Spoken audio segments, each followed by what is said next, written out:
Israeli সেনাবাহিনীর ধারাবাহিক তাণ্ডবে ফিলিস্তিনি ভূখণ্ড আজ এক মৃত্যুপুরীতে পরিণত। গাজা উপত্যকায় চলছে বিমান থেকে বোমা, স্থল থেকে গোলাবর্ষণ। বুধবারের দিনভর আগ্রাসনে দুলে উঠেছে জাবালিয়া শরণার্থী শিবির সহ বহু আবাসিক এলাকা।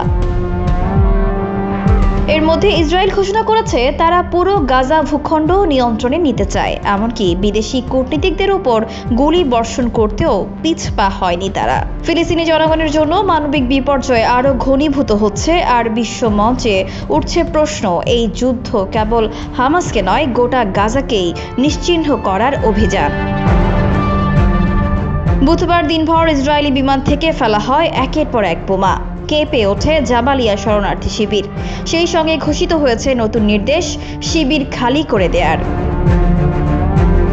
সেনাবাহিনী জানিয়েছে শুধু জাবালিয়া নয়, ঘাবেন আল শাইমা, শেখ জায়েদ, বেইত লাহিয়া প্রজেক্ট সহ কয়েকটি এলাকায় বড় সড়ো অভিযান চালানো হবে। পরিস্থিতি এমন পর্যায়ে গিয়ে দাঁড়িয়েছে যে গাজা যেন রীতিমতো একটি যুদ্ধক্ষেত্র নয়, এক দমন অভিযান চলছে সেখানে। ইসরায়েল দাবি করেছিল ত্রাণবাহী শতাধিক ট্রাক গাজায় প্রবেশ করেছে, কিন্তু জাতিসংঘ জানিয়েছে নিরাপত্তার কারণে ত্রাণ বিতরণ কার্যত অসম্ভব। জনগণের কাছে খাবার নেই, পানি নেই, ওষুধ নেই।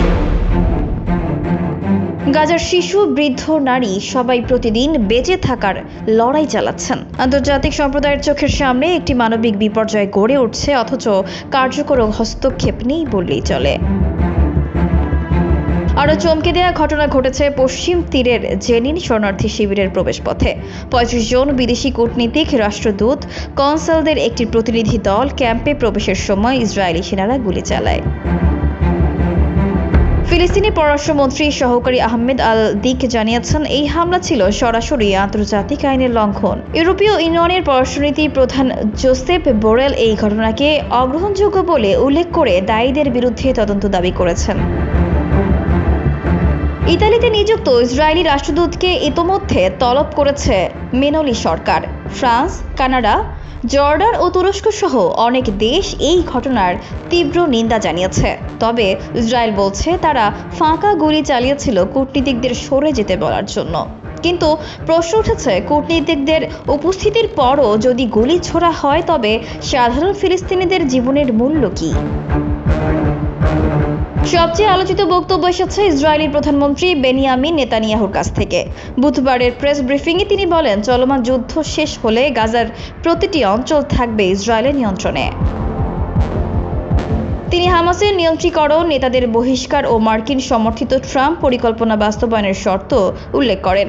অর্থাৎ ইসরায়েল এখন কেবল হামাসকে নির্মূল নয়, গোটা গাজার রাজনৈতিক ও ভৌগোলিক বাস্তবতাকে পাল্টে দিতে চায়। যেখানে একদিকে গাজা ক্ষুধার্ত, রক্তাক্ত, ধ্বংসপ্রাপ্ত, সেখানে অন্যদিকে ইসরায়েল তার যুদ্ধ জয় নিশ্চিত করতে মরিয়া। কূটনীতিকদের লক্ষ্য করে গুলি, খাদ্য সরবরাহে বাধা, পুরো ভূখণ্ড দখলের হুমকি, এসবই মিলে বিশ্বকে একটি কঠিন প্রশ্নের মুখে দাঁড় করিয়েছে। এটা কি সন্ত্রাস বিরোধী যুদ্ধ, নাকি এক জাতির নিশ্চিহ্ন করার রূপরেখা?